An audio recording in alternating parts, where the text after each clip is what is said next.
एक बार स्वागत है। आज हम अपने चैप्टर के अंतिम क्वेश्चन की चर्चा करते हैं और उसके बाद हमारा चैप्टर समाप्त हो जाएगा। फिर हम नेक्स्ट चैप्टर की ओर आगे बढ़ेंगे। सबसे पहले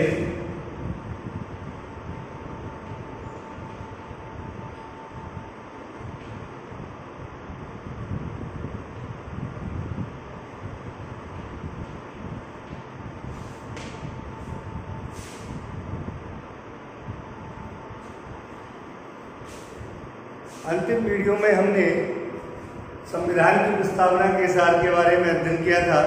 उसके तीनों जो बिंदु हैं, उद्देश्यात्मक, घोषणात्मक और विवरणात्मक, उनका वर्णन किया था। अब हम नेक्स्ट टॉपिक पर चलते हैं।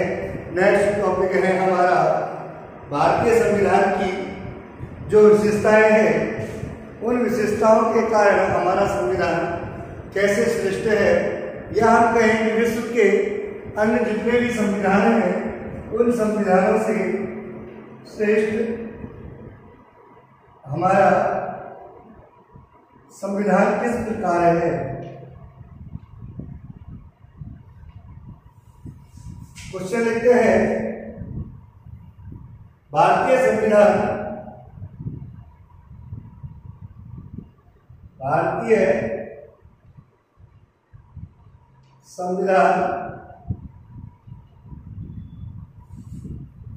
की विशेषता भारत के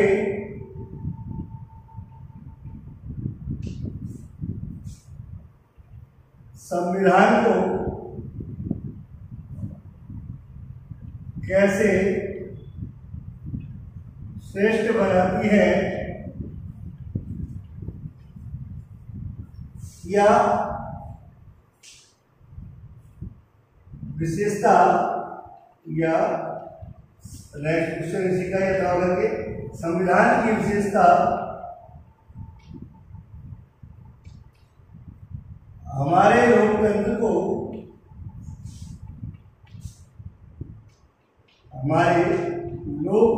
को कैसे सफल, सिद्ध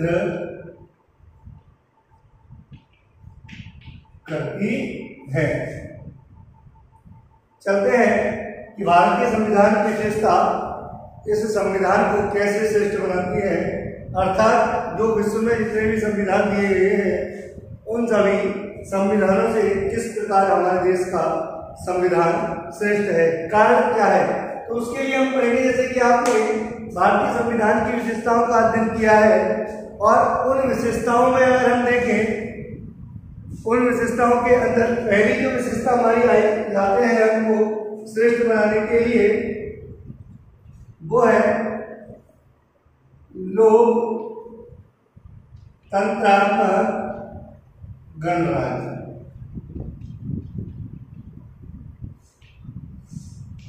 पहली बार मैंने उस दिन भी आपको बताई थी कि लोकतंत्रात्मक गणराज्य क्या होता है।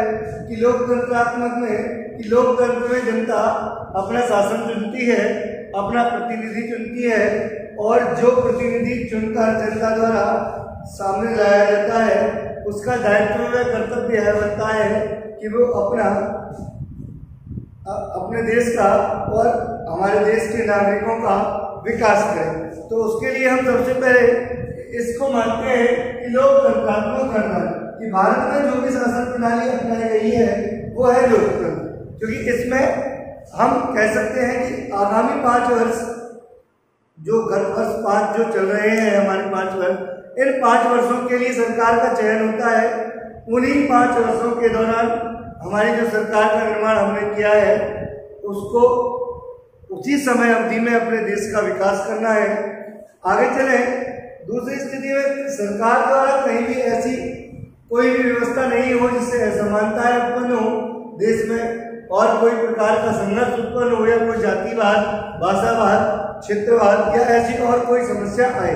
नेक्स्ट हम कहें, इस शासन प्रणाली में ये भी नहीं है कि जो प्रधानमंत्री पहले रह चुके हैं उन्हीं के पुत्र या उन्हीं के वंशज ही आगे उस पद पर बने रहेंगे, नहीं, ये एक जनता का शासन है, इसमें जनता स्वयं अपना प्रतिनिधि चुनती है। तो ऐसी शासन व्यवस्था और किसी प्रणाली में नहीं है। इस कारण हम इस लोकतंत्रात्मक शासन व्यवस्था को या लोकतंत्रात्मक गणराज्य को बहुत ही अच्छी शासन व्यवस्था मानते हैं। नंबर एक, दूसरी बात, जब इसमें समयावधि निश्चित होती है, अगर इस दौरान सरकार सफल नहीं होती है, इस दौरान अगर सरकार सफल नहीं होती है, तो हमारे देश के नागरिकों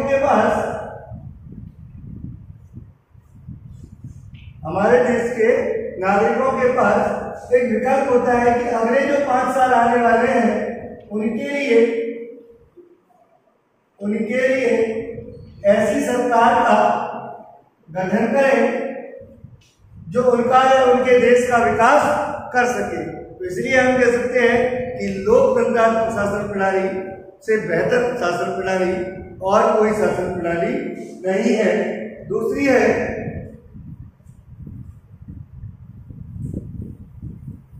क्योंकि उस दिन हमने एक क्वेश्चन पढ़ा था इसी पॉइंट में कि लोकतंत्र आर्थिक समृद्धि और विकास में सहायक है। कैसे सहायक है? कि लोकतंत्र जो है जिसमें जनता ने सरकार का निर्माण किया, आर्थिक विकास हेतु सरकार योजना पारित करती है, उन योजनाओं के आधार पर ही देश में समृद्धि होती है, अर्थात देश का विकास होता है। इसलिए सरकार जो होती है इस योजना के माध्यम से देश की आर्थिक समृद्धि और विकास में अपनी महत्वपूर्ण भूमिका निभाती है। तो हम कह सकते हैं जब इस सरकार का निर्माण किया है तो यहाँ पर जनता ने मत किया और जनता को यह लगा कि जो ये सरकार है हमारे विकास में सहायक सिद्ध हो सकती है। इसीलिए हम कह सकते हैं कि लोकतंत्र आर्थिक समृद्धि और विकास में अपना महत्वपूर्ण भूमिका निभा सकती है। अगला दूसरा पॉइंट है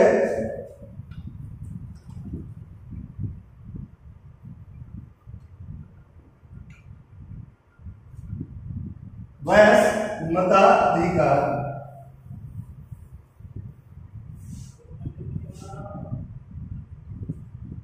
दूसरा पॉइंट है वयस्क मताधिकार,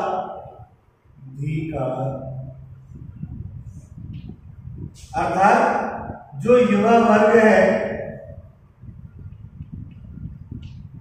शिक्षित है, अशिक्षित है,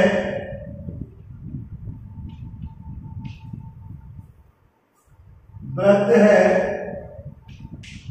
या हम कहें भारतीय नागरिक है, कि जो भारत का नागरिक है वह एक अधिकार प्राप्त करता है और वह अधिकार है क्या? मत करने का अधिकार। किसका? मत करने का अधिकार। इस अधिकार के माध्यम से व्यक्ति अपना प्रतिनिधि चुनता है। तो इसलिए हम कह सकते हैं कि देश के सरकार निर्माण में, देश के अहम भूमिका में, अहम योगदान में व्यक्ति का विशेष तौर पर, भारतीय नागरिक का विशेष तौर पर योगदान होता है। और हम कहते हैं कि भारतीय संविधान वयस्क मताधिकार के प्रति महत्वपूर्ण और वैधानिक साधन है। इसी अधिकार के माध्यम से ही व्यक्ति एक ऐसे व्यक्ति का चयन करता है कि जो हमारे देश के विकास में एक सहायक हो, अर्थात जो व्यक्ति देश के लिए वास्तव में योग्य हो, सुनिश्चित हो कि ये वास्तव में ये व्यक्ति हमारे लिए सफल है, ये हमारे देश का विकास कर सकता है। तो हम इस अधिकार के माध्यम से देश का विकास करते हैं। दूसरा है, तीसरा पॉइंट,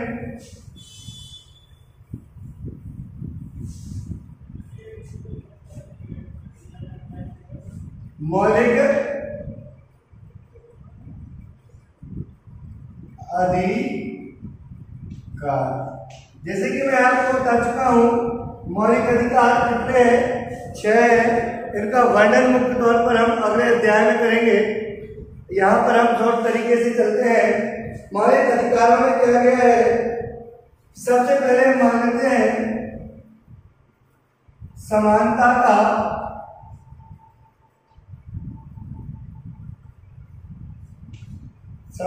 का अधिकार। कि समानता के अधिकार के माध्यम से हम जानते हैं कि भारत एक विविधता भरा हुआ देश है, जहाँ विभिन्न जाति, वर्ग, धर्म, लिंग व संस्कृति के लोग निवास करते हैं। अगर कहीं भी ऐसा लगता है कोई भेदभाव कर रहा है, कोई छुआछूत करता है या कोई जाति विशेष की भूमिका निभाता है, या हम कहें कोई निम्न और उच्च की बात करता है, या कोई गरीब और अमीर की बात करता है, कोई पिछड़े और सामान्य वर्ग की बात करता है, तो ये एक असंवैधानिक होगा। तो उसके लिए हम मान सकते हैं कि भारतीय संविधान द्वारा अगर कोई भी ऐसा करता है, किसी भी प्रकार का भेदभाव करता है, तो हम उसको कानून की दृष्टि में दोषी मानते हैं और दोषी मानते हुए उस व्यक्ति को कानून के द्वारा सजा दी जाती है। इसलिए भारतीय संविधान द्वारा समानता का अधिकार दिया गया है, चाहे स्त्री हो, चाहे पुरुष हो, या कोई भी जाति विशेष कोई भी व्यक्ति हो, सभी व्यक्ति समान हैं।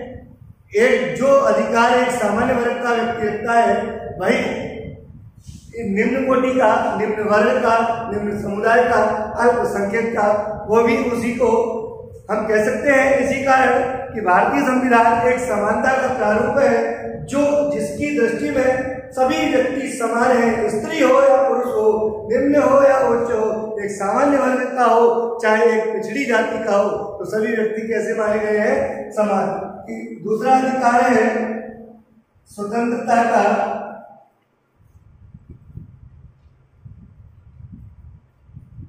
अधिकार।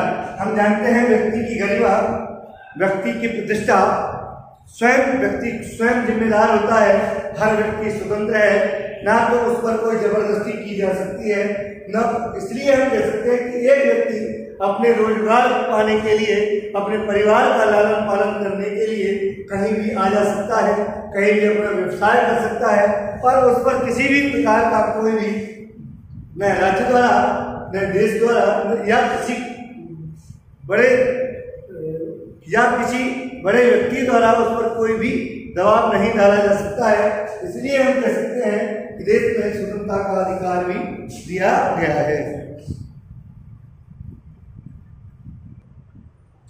हाँ जी, स्वतंत्रता का अधिकार। इसमें और आगे चले कि भारत में प्रत्येक नागरिक स्वतंत्र है और उसके लिए अभिव्यक्ति की स्वतंत्रता भी प्रदान की गई है। हम कह सकते हैं अभिव्यक्ति की स्वतंत्रता कि एक व्यक्ति, ये परिभाषा है जो अपन ने 11वीं में पढ़ी होगी, अभिव्यक्ति की स्वतंत्रता। जब किसी व्यक्ति पर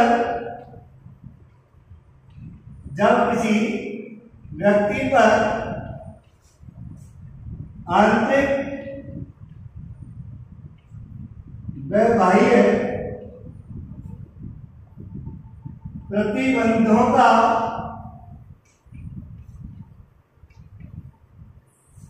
अभाव होता है,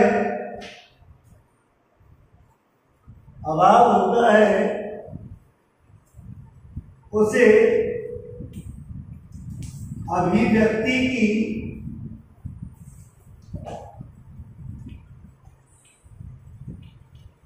स्वतंत्रता कहते हैं। अर्थात वह व्यक्ति अपने आप में स्वतंत्र है, अपनी जीविका निर्वहन कर सकता है, अपने आधार पर किसी भी कार्य विशेष को पूरा कर सकता है। तो इसलिए हम कह सकते हैं। और नेक्स्ट अगर हम माने कि भारत देश में शोषण के विरुद्ध अधिकार दिया गया है कि व्यक्ति का, कोई भी व्यक्ति किसी भी व्यक्ति का शोषण नहीं कर सकता है। नेक्स्ट, धार्मिक स्वतंत्रता का अधिकार दिया गया है। धार्मिक स्वतंत्रता में हम मानते हैं कि व्यक्ति अपनी इच्छा अनुसार किसी भी धर्म का अनुसरण कर सकता है और उस पर कोई भी व्यक्ति या राज्य द्वारा या सरकार द्वारा किसी भी प्रकार का कोई भी पाबंदी नहीं लगाई जा सकती कि उसको यह धर्म का अनुसरण करना है या इस धर्म की पालना करनी है। नहीं, कि व्यक्ति अपनी इच्छा अनुसार किसी भी धर्म का पालन कर सकता है और किसी का भी अनुसरण कर सकता है। नेक्स्ट चौथा पॉइंट रहता है स्वतंत्र न्याय पालिका। स्वतंत्र न्याय पालिका अर्थात अब हम कहें कि देश में मुख्य तौर पर विधायिका, व्यवस्थापिका और न्याय पालिका, इन तीनों में हम मानते हैं कि ये सरकार के अंग होते हैं, ये सरकारी होती है स्वयं, परंतु मुख्य तौर पर जो हमारी न्यायपालिका है वो एक तरीके से स्वतंत्र है, अर्थात न तो उसका उस पर विधायिका का अंकुश होता है न हमारी कार्यपालिका का अंकुश होता है। दूसरी सबसे बड़ी बात कि जब इसकी गठन प्रक्रिया हम करते हैं तो जब इसके द्वारा इसका निर्माण किया जाता है तो हटाने की शक्ति व्यवस्थापिका के पास होती है और जब व्यवस्थापिका द्वारा इसका निर्माण किया जाता है तो हटाने की शक्ति किसके पास होती है। ये इसलिए परिवर्तित होती है कि जिससे ये स्पष्ट रहे इस पर किसी भी सरकार का, किसी भी व्यक्ति का या किसी और व्यक्ति विशेष का उस पर कोई भी दबाव नहीं हो। इसलिए हम कह सकते हैं कि भारत की न्यायपालिका स्वतंत्र न्यायपालिका होती है, उसकी नजर में सभी व्यक्ति समान होते हैं और वह किसी भी प्रकार का कोई भी भेदभाव नहीं करती है। नंबर लास्ट पॉइंट,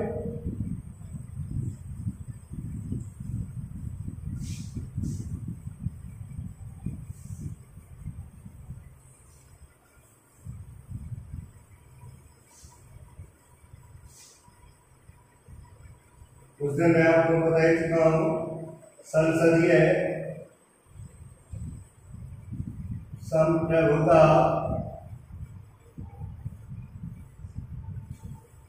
और न्यायिक पुनरावलोकन। देखिए, हमारी सरकार द्वारा या हमारी संविधान द्वारा इन दोनों के मध्य के मार्ग को अपनाया गया है। अगर सरकार या हमारी संसद किसी भी गैर तरीके से या असंवैधानिक तरीके से कोई भी कार्य करती है तो हमारी न्यायपालिका के पास जाकर हम उनके उन कार्यों पर अंकुश लगा सकते हैं। अगर सरकार द्वारा कहीं भी व्यक्ति विशेष के अधिकारों का हनन किया जाता है तो हम इस न्यायपालिका की शरण में जाकर उन अधिकारों की प्राप्ति कर सकते हैं। इसलिए हम कह सकते हैं कि इन दोनों के मध्य के मार्ग में कहीं जनता का शोषण नहीं होता है, जनता स्वतंत्र होती है और सरकार भी जो भी कार्य करती है हमारे देश के नागरिकों के हकों को देखते हुए, अधिकारों को देखते हुए कार्य करती है कि कहीं उनका हनन तो नहीं हो रहा है। आज का यह टॉपिक अपना समाप्त होता है और वैसे तो अपना लेसन आज समाप्त हो गया है, लेकिन संविधान की एक विशेषता है अल्पसंख्यकों के व पिछड़े वर्गों के लिए आरक्षण। उसके लिए मैं आपको थोड़ा सा और उसके बारे में जानकारी देना चाहता हूँ। कल हम फिर नेक्स्ट वीडियो करते हैं, नए पार्ट की ओर चलते हैं, पार्ट नंबर 2, जिसमें दिए गए हैं मौलिक अधिकार।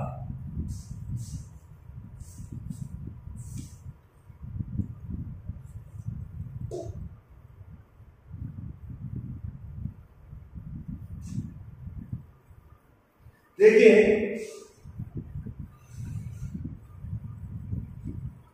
अल्पसंख्यक व पिछड़े वर्ग के लोगों के लिए आरक्षण। देखिए, वैसे तो मैं आपको बता दूं, एक अमूमन जनरल सी बात है, आरक्षण देश में एक बीमारी की तरह फैल चुका है। हर व्यक्ति या हर समुदाय के लोग अपने आप को नीचा साबित करने की कोशिश कर रहे हैं, अर्थात अपने आप को पिछड़ा घोषित करने की कोशिश कर रहे हैं और चाहते हैं कि देश का विकास नहीं हो रहा। जब स्वयं अपने आप को नीचा दिखाना चाहते हो, पिछड़ा दिखाना चाहते हो, तो क्या आपका देश विकास कर सकता है? नहीं। सिर्फ ये व्यवस्था उन वर्गों के लिए की गई थी जो भाषीय क्षेत्र, जातीय क्षेत्र, सांस्कृतिक क्षेत्रों का समानीकरण हो सके, अर्थात जो लोग वास्तव में ही पिछड़े हुए हैं, जिन लोगों को वास्तव में ही आरक्षण की आवश्यकता है, उन लोगों को समान स्तर पर लाने के लिए, उनकी आर्थिक विषमताओं को समाप्त करने के लिए इस आरक्षण की व्यवस्था की गई थी। सबसे पहले इससे संबंधित अनुच्छेद है अनुच्छेद 330 और अनुच्छेद 332। आगे चलते हैं। इसके लिए अपन मानते हैं कि जो भारतीय संविधान को ना अनुसूचित जाति है, जनजाति है, या जो पिछड़े वर्ग हैं या अल्पसंख्यक हैं, उनके लिए राज्यसभा में, लोकसभा में, विधानसभा में या सरकारी नौकरियों में आरक्षित या आरक्षित सीटों की आरक्षण की व्यवस्था की गई है, जिससे कि उनका प्लेटफॉर्म भी एक सही जगह पर आकर एक समान स्थिति में आकर रुक सके। दूसरी बात, प्रारंभ में यह व्यवस्था 26 जनवरी 1960 तक के लिए की गई थी, लेकिन 95वें संशोधन द्वारा इस तिथि को पुनः बढ़ा दिया जाता है। अब हम कहें कि ये तिथि 1960 से लेकर हर 10 वर्ष के अंतराल में पुनः बढ़ा दी जाती है। आगे चलें, उसमें कहा गया था कि 25 जनवरी 2020 तक ये आरक्षण रहेगा, परंतु आप ये भी जानते हैं फिर पुनः इसे बढ़ा दिया गया है। तो हम कहें कि जो वास्तव में इस आरक्षण को बढ़ाने के स्थान पर जिन लोगों को चाहे किसी भी वर्ग से संबंधित है आरक्षण की वास्तविकता में आवश्यकता है, तो उस आरक्षण को उन वर्गों के लिए देना चाहिए, उन लोगों के लिए देना चाहिए जो वास्तव में ही पिछड़े लोग हैं। तो मेरा मानना है कि जो अगर ऐसी स्थिति हो जाएगी तो देश में कहीं भी आरक्षण संबंधी या जाति संबंधी कहीं भी विवाद या संघर्ष नहीं होंगे। इससे संबंधित और भी एक और अनुच्छेद है अनुच्छेद 335। इसके माध्यम से ओबीसी है, अर्थात अन्य पिछड़ा वर्ग के लोगों को 27% आरक्षण दिया गया है। ये पेपर में आ चुका है 2018 में, इसलिए हम कह सकते हैं कि ओबीसी द्वारा ओबीसी के लिए आरक्षण अनुच्छेद 335 में 27% की व्यवस्था की गई है। आज हमारा टॉपिक समाप्त, लेसन समाप्त। कल हम चलते हैं नए पाठ की ओर। जाहिर सी बात है आपको समझ में आ गया होगा, मैंने आपके लिए पीडीएफ कॉपी आपके पास भेजी है, तो उन नोट्सों को आप लिखें या फोटोकॉपी करा लें बाजार से और उनका अध्ययन करें, पाठ पढ़ें। फिर भी अगर कोई टॉपिक क्लियर नहीं होता है मैसेज में कमेंट्स करें, मेरी वीडियो को लाइक करें, शेयर करें।